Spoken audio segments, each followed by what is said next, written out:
യഹൂദന്മാർ കർത്താവിന്റെ സന്നിധി പ്രവേശിച്ചപ്പോൾ അവരോടൊപ്പം സാത്താനും അവിടെ പ്രവേശിച്ചു. ഇതാരാ എന്നെ കാണാൻ വന്നിരിക്കുന്നത്? സാത്താനോ? നിനക്കെന്ത് വേണം? നീ എവിടെ നിന്ന് വരുന്നു? ഞാൻ ഈ ഭൂമിയിലാകെ ചുറ്റി സഞ്ചരിച്ചിട്ട് വരികയാണ്. നീ എന്റെ ദാസനായ ജോബിനെ കണ്ടോ? അവനെ പോലെ നിഷ്കളങ്കനും നീതിനിഷ്ഠനും സത്യസന്ധനുമായ ആരെങ്കിലും ഈ ഭൂമുഖത്തുണ്ടോ? അവൻ അങ്ങേ സേവിക്കുന്നത് ഭയപ്പെടുന്നത് വെറുതെയാണോ?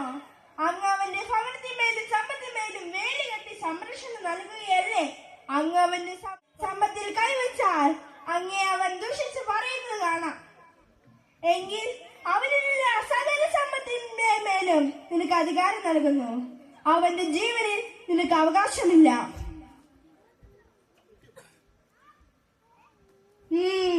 ഇവൻ ജോബ്, ദൈവത്തിന്റെ പ്രിയപ്പെട്ട ദാസൻ. ഇവനെ ഞാൻ എന്റെ ദാസനാക്കും. ഇവന് ദൈവത്തെ തള്ളി പറയും. യഹോവയായ ദൈവമേ, അങ്ങേക്ക് നൽകിയ സകല സമ്പത്തുകൾക്കും അനുഗ്രഹങ്ങൾക്കും എന്റെ മക്കളെ പ്രതി അങ്ങേക്ക് നന്ദി പറയുന്നു. എന്താ? എന്തു പറ്റി? എന്നോട് എന്തെങ്കിലും പറയൂ. യജമാനെ, അങ്ങയുടെ മക്കൾ മരണമടഞ്ഞു. അങ്ങയുടെ സമ്പത്തുകൾ ശത്രുക്കൾ കൊണ്ടുപോയി. അങ്ങയുടെ ഭൃത്യന്മാരെ ശത്രുക്കൾ കൊന്നൊടുക്കി. ഇതെല്ലാം പറയാൻ ഞാൻ മാത്രമേ അവശേഷിച്ചുള്ളൂ. എന്താണ് ഈ കേൾക്കുന്നത്? എന്റെ അമ്മയുടെ ഉദരത്തിൽ നിന്ന് എങ്ങനെ ഞാൻ പുറത്തു വന്നു? എന്റെ ശരീരം തളർന്നു. പുഴുക്കൾ, എനിക്ക് സഹിക്കാൻ പറ്റുന്നില്ല. നാണമില്ലേ മനുഷ്യ? നിങ്ങൾ നിങ്ങളുടെ ദൈവത്തെ മുറുകെ പിടിച്ചോ. നമ്മുടെ മക്കളെല്ലാം മരണമടഞ്ഞു. നമ്മുടെ സമ്പത്തുകൾ നഷ്ടപ്പെട്ടു.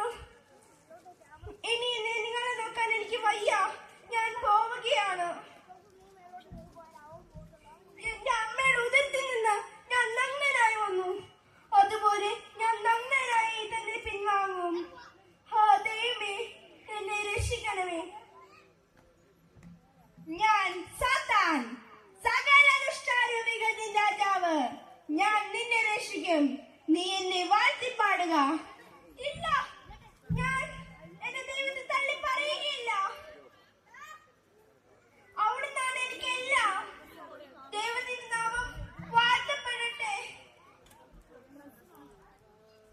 ദൂരെ പോ സാത്താനെ.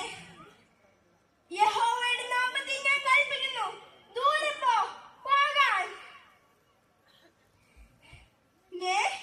എന്റെ ശരീരം പഴയതുപോലെയായിരിക്കുന്നു. എനിക്കെല്ലാം തിരിച്ചു കിട്ടി. ദൈവത്തിന്റെ നാമം വാഴ്ത്തപ്പെടട്ടെ. അങ്ങേക്ക് 1000 നന്ദി.